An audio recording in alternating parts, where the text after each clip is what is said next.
Hi friends. मानव शरीर के बारे में क्वेश्चन हर कॉम्पिटिटिव एग्जाम में पूछे जाते हैं। कोई ऐसा एग्जाम नहीं है जिसमें इसमें से क्वेश्चन ना पूछे गए हों। इस वीडियो के लिए हमने मानव शरीर के बारे में इम्पॉर्टेंट और सिलेक्टेड क्वेश्चंस लिए हैं। 101 प्रश्न करेंगे इस वीडियो में। तो आइए वीडियो स्टार्ट करते हैं। फर्स्ट क्वेश्चन, आंख के रेटिना की परंपरागत कैमरा के निम्नलिखित में से किस भाग से तुलना की जा सकती है? फिल्म से। परंपरागत कैमरा के फिल्म से तुलना की जा सकती है आंख के रेटिना की। मानव हृदय में कक्षों की संख्या कितनी है, यानी चैम्बर्स उसमें कितने होते हैं? 4। मनुष्य हृदय में 4 चैम्बर्स होते हैं। 2 अपर चैम्बर्स होते हैं और 2 लोअर चैम्बर्स होते हैं। इनमें से रक्तदाब का मापक यंत्र कौन सा है? रक्तदाब यानी ब्लड प्रेशर को मापने का यंत्र कौन सा है? स्फिग्नोमैनोमीटर से रक्तदाब नापा जाता है। अस्थि में कौन सा लवण सर्वाधिक मात्रा में पाया जाता है?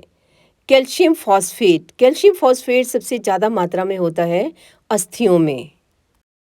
वृद्धावस्था में मनुष्य की हड्डियां क्यों कमज़ोर हो जाती हैं? कैल्शियम की कमी से। भोजन में कैल्शियम कम खाने से तथा कैल्शियम के अवशोषण कम होने से वृद्धावस्था में हड्डियां कमज़ोर हो जाती हैं। दांतों तथा हड्डियों में पाए जाने वाले तत्व कौन से हैं? कैल्शियम और फास्फोरस। दांतों में कैल्शियम और फास्फोरस तत्व पाए जाते हैं। मानव शरीर के किस अंग की हड्डी सबसे लंबी हड्डी होती है? जांघ की हड्डी।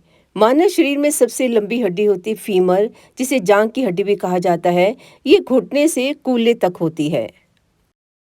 टिबिया नामक हड्डी किसमें पाई जाती है? टांग में। टिबिया नामक हड्डी मनुष्य के पैर में पाई जाती है। मानव की पाचन नली लगभग कितने फीट होती है? 30 फीट। एक वयस्क मानव का मुंह से गुदा तक पूरा पाचन तंत्र लगभग 9 मीटर यानी 30 फीट लंबा होता है। मनुष्य में पाचन क्रिया कहाँ से आरंभ होती है? मुख से। मनुष्य में पाचन क्रिया मुख द्वार से आरंभ होती है, जहाँ पर आहार को चबाया जाता है। मनुष्य में पाचन का अधिकांश भाग किस अंग में संपन्न होता है? छोटी आंत में। मानव शरीर में पाचन का यानी डाइजेशन का अधिकांश भाग छोटी आंत यानी स्मॉल इंटेस्टाइन में संपन्न होता है। मनुष्य के जीवन काल में कितने दांत 2 बार विकसित होते हैं? 20 दांत। मनुष्य के जीवन काल में 20 दांत 2 बार विकसित होते हैं। अस्थियों और पेशियों को आपस में कौन जोड़ता है? टेंडन अस्थियों और पेशियों को आपस में जोड़ता है। ह्यूमरस अस्थि कहाँ पाई जाती है? ऊपरी भुजा में। प्रत्येक ऊपरी भुजा या ब्रेकियम में एक लंबी एकल अस्थि होती है, जिसे ह्यूमरस कहते हैं। मनुष्य की खोपड़ी में कितनी अस्थियां मस्तिष्क को सुरक्षित करती हैं? 8 अस्थियां।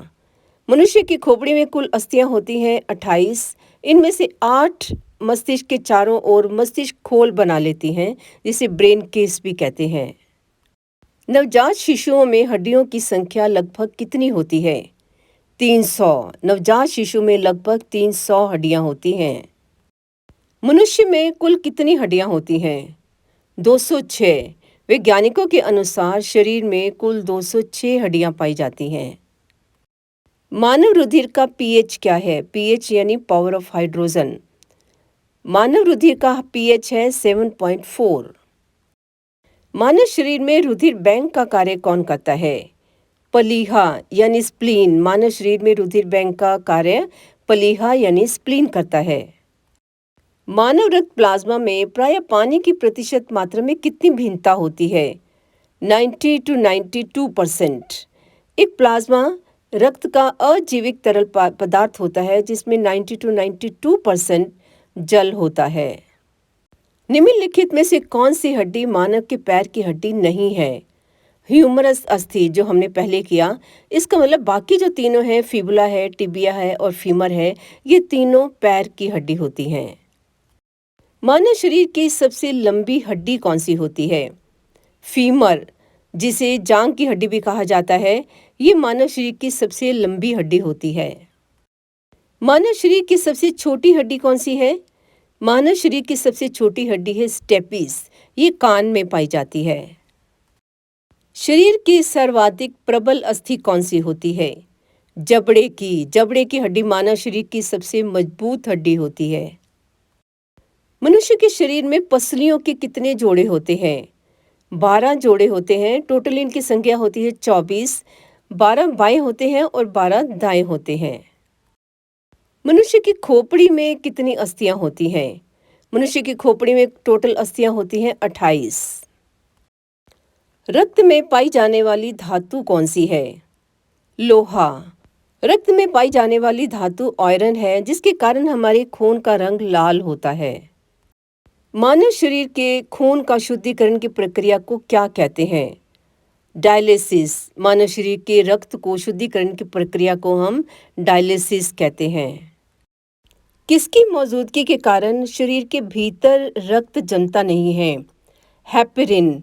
हेपेरिन की मौजूदगी के कारण शरीर के अंदर रक्त नहीं जमता। रुधिर के प्लाज्मा में निम्नलिखित में से किसके द्वारा एंटीबॉडी निर्मित होती है?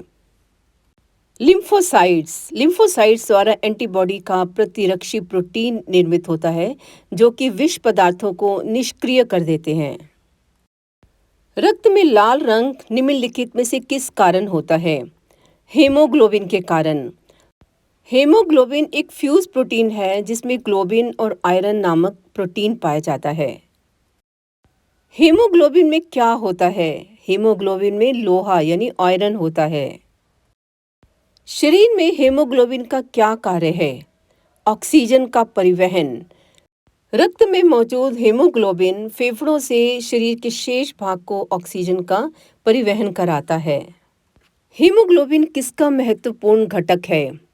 आरबीसी, रेड ब्लड सेल्स, जिन्हें लोहित कोशिकाएं भी कहते हैं। कौन सी रक्त कोशिकाएं साफ रक्त फेफड़ों से हृदय तक ले जाती हैं? फुसफुस शिराएं। फुसफुस शिराएं शुद्ध रक्त को फेफड़ों से हृदय तक ले जाती हैं।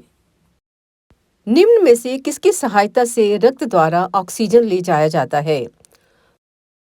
लोहित कोशिकाएं यानी रेड ब्लड सेल्स, इनको हम एरिथ्रोसाइट्स भी कहते हैं। लाल रक्त कोशिकाएं किस नाम से जानी जाती हैं? अभी हमने किया, लाल रक्त कोशिकाओं को हम एरिथ्रोसाइट्स भी कहते हैं। लाल रक्त कोशिकाएं कहाँ उत्पन्न होती हैं? अस्थि मज्जा यानी बोन मैरो में लाल रक्त कोशिकाएं अस्थि मज्जा में उत्पन्न होती हैं। निम्न में से किसको आरबीसी का कब्रिस्तान कहा जाता है? पलीहा। पलीहा यानी स्प्लीन। स्प्लीन को कहते हैं आरबीसी का कब्रिस्तान, क्योंकि यह पुराने आरबीसी को हटा देता है। लाल रक्त कोशिकाओं का जीवन काल कितना होता है? 120 दिन। मनुष्य में लाल रक्त कोशिकाओं का जीवन काल 120 दिन होता है। सर्वप्रथम रक्त परिसंचरण तंत्र यानी ब्लड सर्कुलेशन सिस्टम का अध्ययन किसने किया था? Harvey, William Harvey. ये एक अंग्रेज चिकित्सक थे, जिन्होंने ब्लड सर्कुलेशन सिस्टम की खोज की थी। पेसमेकर का संबंध किससे है? पेसमेकर का संबंध है हृदय से। पेसमेकर एक छोटी सी डिवाइस होती है, जिसका वजन मुश्किल से 25 से 35 ग्राम तक का होता है। पेसमेकर का संबंध किससे है? पेसमेकर का संबंध है दिल की धड़कन आरंभ करना।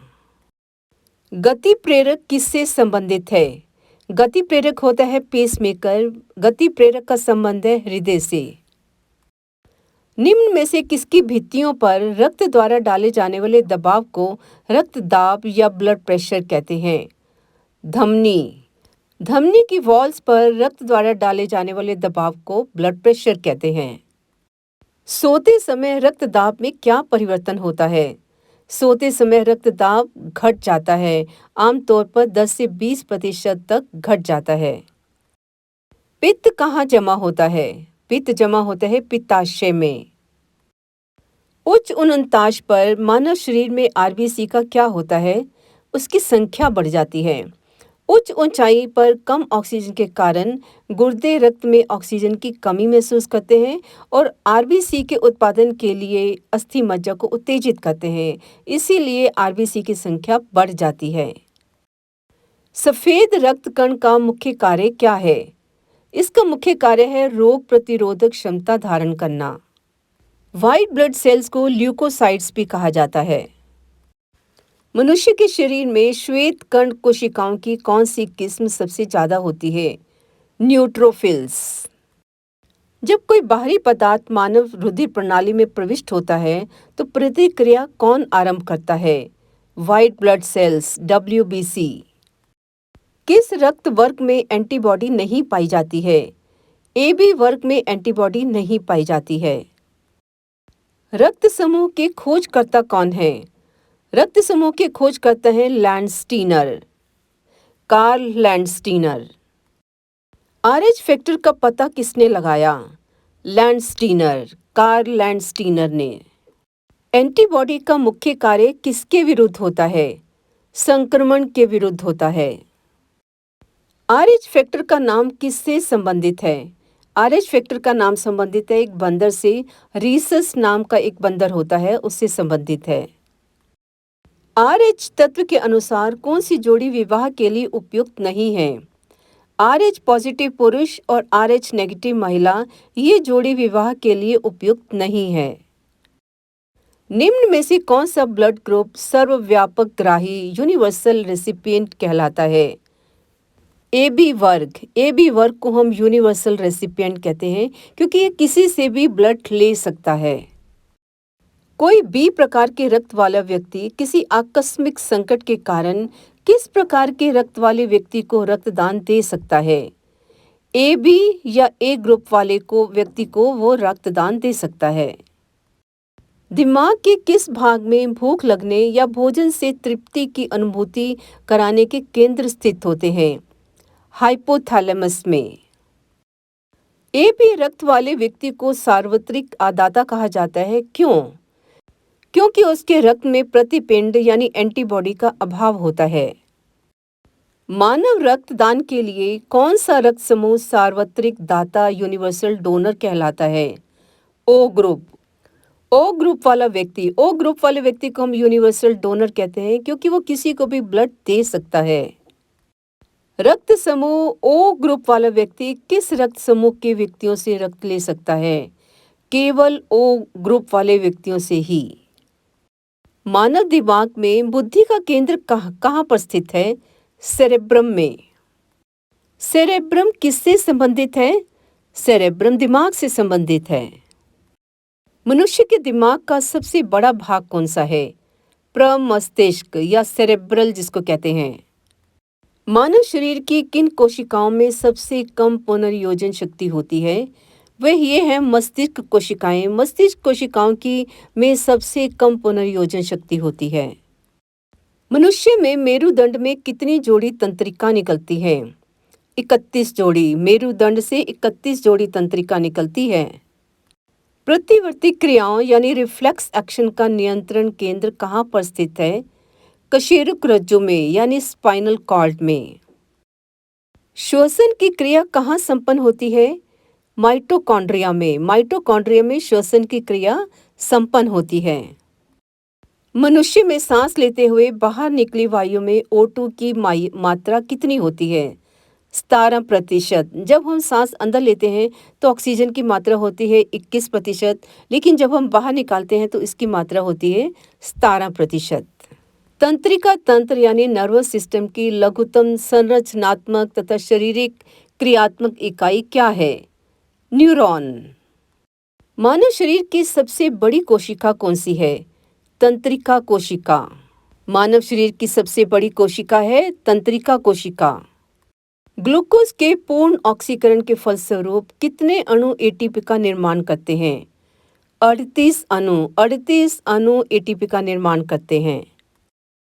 मनुष्य 1 मिनट में कितनी बार सांस लेता है? एक औसत वयस्क मनुष्य 1 मिनट में 16 से 18 बार सांस लेता है। भोजन का ऊर्जा में परिवर्तन कोशिका के किस भाग में होता है? माइटोकॉन्ड्रिया में। ऑक्सीजन की उपस्थिति में सुक्रोज का कार्बन डाइऑक्साइड एवं जल में ऊर्जा निर्युक्त होने के साथ पूर्ण रूपांतरण होने को क्या कहते हैं? वायु श्वसन। हमारी छोड़ी हुई सांस की हवा में कार्बन डाइऑक्साइड की मात्रा लगभग कितनी होती है? 4%। जब हम सांस छोड़ते हैं तो हम उस सांस में 4% मात्रा कार्बन डाइऑक्साइड की होती है। क्रेब्स चक्र यानी सिट्रिक एसिड साइकिल, इसमें किसका संश्लेषण होता है? पायरुविक अम्ल। मूत्र का पीला रंग किसकी मौजूदगी के कारण होता है? यूरोक्रोम के कारण। यूरोक्रोम के कारण मूत्र का रंग पीला होता है। गुर्दे यानी किडनी का कार्यात्मक यूनिट क्या है? नेफ्रॉन। नेफ्रॉन है गुर्दे का कार्यात्मक यूनिट। कृत्रिम गुर्दा निम्नलिखित में से किस सिद्धांत पर कार्य करता है? डायलिसिस के सिद्धांत पर। मानव शरीर में यूरिया की मात्रा अधिकतम किसमें पाई जाती है? मूत्र में। अनॉक्सी श्वसन यानी अनएरोबिक रेस्पिरेशन का अंतिम उत्पाद क्या होता है? लैक्टिक अम्ल। मनुष्य के शरीर में मुख्य नाइट्रोजनीय अपशिष्ट कौन सा होता है? यूरिया। मानव शरीर में सबसे छोटी अंतःस्रावी ग्रंथि कौन सी होती है? पीयूष ग्रंथि। मनुष्य में रुधिर किसमें क्षमता है? बोमेन संपुट में। डायलिसिस का प्रयोग किस क्रिया को पूरा करने के लिए किया जाता है? वृक्क यानी गुर्दा यानी कि किडनी के। मानव वृक्क अश्मरी यानी किडनी स्टोन में पाया जाने वाला प्रमुख रासायनिक यौगिक क्या है? Calcium oxalate. गर्भाशय में विकसित हो रहे भ्रूण को किस संरचना द्वारा पोषण मिलता है? प्लेसेंटा द्वारा। गर्भाशय में मानव भ्रूण किस द्रव में तैरता रहता है? ऑम्नियोटिक द्रव में। गर्भाशय में शिशु के विकास की जानकारी हेतु किसका प्रयोग किया जाता है? अल्ट्रासाउंड का। भ्रूण के विकास के लिए निम्नलिखित में से किस अंग के द्वारा खाद्य पूर्ति की जाती है? विजांडसन द्वारा। मुख के द्वारा लिए जाने वाले गर्भ निरोधक गोलियां किसका निरोध करते हैं? अंडोत्सर्जन का। बच्चों का लिंग निर्धारण किसके गुणसूत्र से होता है? पिता के गुणसूत्र से। मनुष्य में गर्भकाल कितने समय का होता है? 9 महीने का। स्त्रियों की नसबंदी को क्या कहा जाता है? ट्यूबेक्टोमी। पुरुषों की नसबंदी को क्या कहा जाता है? वैसेक्टोमी। प्रथम परकनली शिशु का नाम क्या था? Louis brown. मानव शरीर का सबसे बड़ा अंग कौन सा है? चमड़ी यानी कि स्किन। स्किन मानव शरीर का सबसे बड़ा अंग है। मानव त्वचा को रंग देने वाला वर्णक कौन सा है? मेलानिन। हर्य किससे वंचित है? ऐच्छिक पेशी से। मनुष्य में त्वचा किस स्थान पर सबसे अधिक मोटी होती है? तलवे पर।